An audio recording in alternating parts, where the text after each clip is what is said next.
प्रदेश में जातीय एवं सांप्रदायिक हिंसा व वैमनस्यता फैलाने एवं सरकार की छवि को खराब करने के उद्देश्य से सोशल मीडिया के विभिन्न प्लेटफॉर्म एवं सार्वजनिक रूप से सभा कर एवं कोविड-19 की गाइडलाइंस धारा 144 सीआरपीसी का उल्लंघन करते हुए पीड़ित परिवार के घर, गांव तथा आसपास अनावश्यक भीड़ इकट्ठा कर भ्रामक, द्वेषपूर्ण सूचनाओं को प्रसारित करते हुए उन्माद फैलाने का प्रयास किया जा रहा है। स्थानीय प्रशासन द्वारा भी समय समय पर कानून व्यवस्था बनाए रखने एवं कोविड-19 प्रोटोकॉल का ध्यान रखते हुए विभिन्न राजनीतिक दलों के 5 सदस्यों को ही जाने का भी अनुमति समय समय पर प्रदान की गई है। फिर भी कतिपय राजनीतिक दलों के कार्यकर्ताओं, नेता और हजारों की संख्या में एकत्रित भीड़ ने कोविड-19 का गाइडलाइंस का उल्लंघन करते हुए कल पुलिस द्वारा की गई व्यवस्थाओं को तोड़ते हुए हिंसा पर उतारू हो गए, जिन्हें हल्का बल प्रयोग कर स्थिति को नियंत्रण किया गया। उपरोक्त के अतिरिक्त प्रदेश में सोशल मीडिया पर इस प्रकार के आपत्तिजनक, भ्रामक पोस्टों और मैसेजेस डालकर सांप्रदायिक सौहार्द बिगाड़ने वाले पोस्टों के आधार पर मुकदमा पंजीकृत किए गए हैं। इसके अतिरिक्त भीड़ इकट्ठा करने वालों को चिन्हित कर उनके विरुद्ध सुसंगत धाराओं में अभियोग पंजीकृत कर विधिक कार्रवाई की जा रही है। जो भी अभियोग इस संबंध में पंजीकृत किए गए हैं, उनका विवरण निम्नवत है। पहला मुकदमा थाना हाथरस, जनपद हाथरस, थाना चंदपा। मुकदमा अपराध संख्या 151/2020, ये 4/10 को कायम हुआ है। इनकी विभिन्न धाराएं हैं 109, 120B, 124A, 153A, 153A1, 153A1A, 153A1B, 153A1C, 153B, 195, 195A, 465, 468, 469, 501, 505(1), 505(1)B, 505(1)C, 505(2) भादावी तथा 67 IT एक्ट के तहत यह मुकदमा कायम किया गया है, जो मुख्यतः हाथरस में दुर्भाग्यपूर्ण घटना को लेकर कुछ अराजक तत्व बेजा लाभ और कुलसित उद्देश्य से पूर्व सुनियोजित योजना के अनुसार आपराधिक षड्यंत्र के तहत पूरे प्रदेश में अमन चैन बिगाड़ने व जातीय विद्वेष फैलाने आदि के उद्देश्य से पीड़ित परिवार को भड़काने, गलत बयानबाजी करने के लिए दबाव बनाने तथा उन्हें 50 लाख रुपए का प्रलोभन देने आदि के संबंध में वायरल ऑडियो, फोटो को सोशल मीडिया के माध्यम से दुष्प्रचारित करने के संबंध में है। दूसरा अभियोग थाना चंदपा पे ही जनपद हाथरस के मुकदमा अपराध संख्या 152/2000, ये वहाँ जो अधिकारी हैं उनके साथ जो ड्यूटी पर थे उनके साथ मारपीट करने तथा बैरिकेडिंग इत्यादि तोड़ने तथा धारा 144 का उल्लंघन करने के लिए है। उसी प्रकार से उन्हीं धाराओं में एक अन्य मुकदमा दूसरे राजनीतिक पार्टी के कार्यकर्ताओं के विरुद्ध है, जिसका मुकदमा अपराध संख्या 153/2020 है।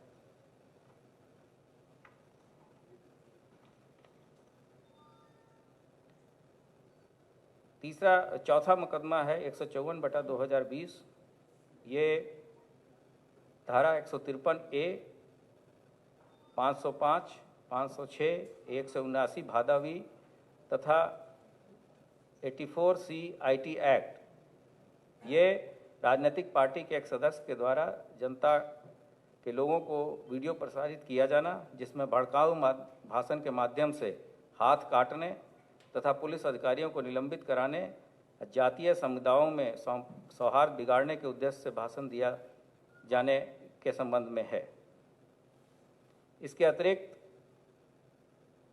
थाना शासनी कोतवाली में एक अभियोग 2087/20 पंजीकृत किया गया है। ये कुछ राजनीतिक दल के नेताओं और उनके समर्थक लगभग 400-500 लोगों के द्वारा यातायात अवरुद्ध करने, रोड जाम करने तथा धारा 144 के उल्लंघन के लिए किया गया है।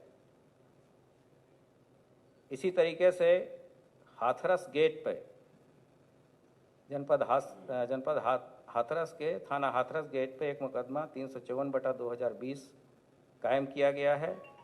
ये बसंत बाग कॉलोनी में कोविड-19 की गाइडलाइंस तथा धारा 144 CRPC का उल्लंघन करते हुए लगभग 200 लोगों को इकट्ठा कर सार्वजनिक रूप से सभा करने के संबंध में है। इसके अतिरिक्त हाथरस प्रकरण में सोशल मीडिया के विभिन्न प्लेटफॉर्म्स पर आपत्तिजनक टिप्पणी करने पे जनपद बिजनौर, सहारनपुर, बुलंदशहर, प्रयागराज, हाथरस, अयोध्या तथा लखनऊ कमिश्नरेट में कुल 13 अभियोग पंजीकृत किए गए हैं, जिनमें से अभी तक 5 अभियुक्तों को गिरफ्तार कर आगे की विधिक कार्रवाई की जा रही है। कल लखनऊ कमिश्नरेट में एक विवादित पोस्टर लगाए जाने के संबंध में थाना हजरतगंज में अभियोग पंजीकृत किया गया था, जिसमें 2 अभियुक्तों को गिरफ्तार किया गया है।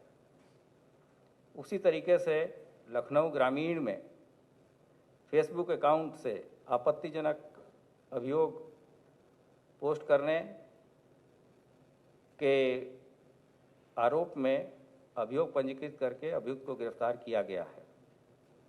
आज थाना मथुरा में कैंपस फ्रंट ऑफ इंडिया के राष्ट्रीय कार्यकारिणी के कोषाध्यक्ष तथा उनके 3 अन्य साथियों को धारा 151 में निरुद्ध किया गया है। उत्तर प्रदेश शासन एवं उत्तर प्रदेश पुलिस महिला एवं बाल संबंधी अपराधों के प्रति सदैव संवेदनशील और सजग है तथा दोषियों के विरुद्ध कठोर कार्रवाई करने के लिए कटिबद्ध है। शासन के सार्थक प्रयासों के द्वारा वर्ष 2018 तथा 2019 में जो अपराध संबंधी आंकड़े भारत सरकार के द्वारा क्राइम इन इंडिया में प्रकाशित किए गए हैं, उनमें महिला संबंधी अपराधों में सजा दिलाने में देश के अन्य राज्यों तथा केंद्र शासित प्रदेशों के सापेक्ष उत्तर प्रदेश का स्थान दोनों वर्ष प्रथम रहा है तथा महिला संबंधी अपराधों में कमी आई है। उपरोक्त जितने भी अभियोग हमने बताए, उसमें तत्काल संज्ञान लेते हुए उत्तर प्रदेश पुलिस द्वारा यथोचित विधिक कार्रवाई की गई है और आगे भी की जाएगी। आपको मैंने बताया, सभी संख्याओं के बारे में भी बताया, और जो मुख्य अभियोग पंजीकृत किए गए हैं वहाँ पर उनकी संख्या 6 है जो हाथरस में और कौन से संगठन आ रहे हैं? आपने पार्टी की तरफ रेफरेंस किया है, संगठनों की तरफ रेफरेंस किया है, कुछ नाम लेना चाहेंगे? अभी जो आ रही हैं, जैसा मैंने आपको बताया कि एक षड्यंत्र की इसमें साजिश है और जिसके बारे में विवेचना शुरू हो गई है और कुछ गिरफ्तारियां भी आगे इस संबंध में की जाएंगी। इंटरनेशनल लेवल पे या कोई ऐसी नामी संस्था इंटरनेशनल लेवल की है, वो भी शामिल है। एक वेबसाइट बना के कुछ चीजें प्रचारित करने की बात भी चल रही है। ये सभी चीज़ें सोशल मीडिया प्लेटफॉर्म पर है और साक्ष्य एकत्रित करने के बाद ही इसमें आगे कुछ कहना उचित होगा।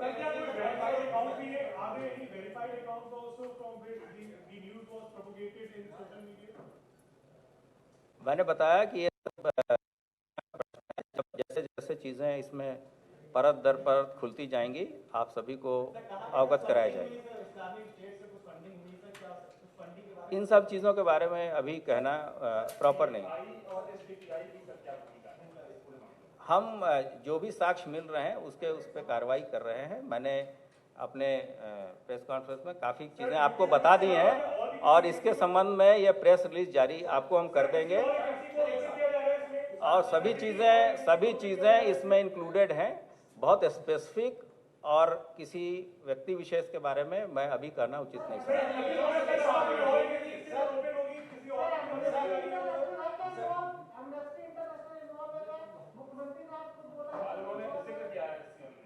इन संबंध में मैंने आपको बताया कि जब पूरे साक्ष्य मिल जाएंगे तो आप सबको अवगत करेंगे। सर एक सवाल, हाथरस में जो अंतिम संस्कार हुआ वहां पर क्राइम ब्रांच के जो अधिकारी, पुलिस क्राइम ब्रांच के जो अधिकारी थे, उनका कहना है कि हम डीएम के आदेश पर काम कर रहे थे, इंडिया टीवी को कहा है। इस जानकारी को आप सही मानते हैं या गलत मानते हैं? पुलिस स्टेट नहीं, उन्होंने अपना डिनायल भी जिसका जारी कर दिया गया, उनको किसी ने बिना उनका चेहरा दिखाए मिसकोट किया। लखनऊ में छापेमारी की थी, उसको लोगों को डिटेन भी किया गया। तो एडीजी लॉ एंड ऑर्डर की प्रेस कॉन्फ्रेंस आप देख रहे थे। इस वक्त हाथरस मामले में प्रशांत कुमार की प्रेस कॉन्फ्रेंस और उसमें कुछ नेताओं ने भड़काने की कोशिश की, पुलिसकर्मियों के साथ मारपीट की गई, राजनीतिक दलों ने नियमों का उल्लंघन किया और कोरोना की स्थिति में कोरोना गाइडलाइंस का उल्लंघन किया गया। कई लोगों पर केस दर्ज किया गया है। 400 से 500 लोगों पर रोड जाम करने का केस दर्ज किया गया। पीड़ित परिवार को लालच दिया गया, ये प्रशांत कुमार अभी कहते दिखाई दिए। कुछ नेताओं ने भड़काऊ भाषण भी दिए। बड़ी खबर इस वक्त लखनऊ से, एडीजी एलओ प्रशांत कुमार की प्रेस कॉन्फ्रेंस, जांच पड़ताल चल रही है, साजिश रची गई। हाथरस मामले में एडीजी एलओ प्रशांत कुमार की प्रेस कॉन्फ्रेंस खत्म हुई है। हाथरस से खबर, अलग अलग धाराओं में केस दर्ज किया गया है। भीड़ इकट्ठा करने वालों पर कार्रवाई, अलग अलग धाराओं में केस दर्ज किया गया उन पर। कुछ अराजक तत्वों ने माहौल बिगाड़ने की कोशिश की, राजनीतिक दलों ने नियमों का उल्लंघन किया, खासकर कोरोना के नियमों का उल्लंघन किया गया।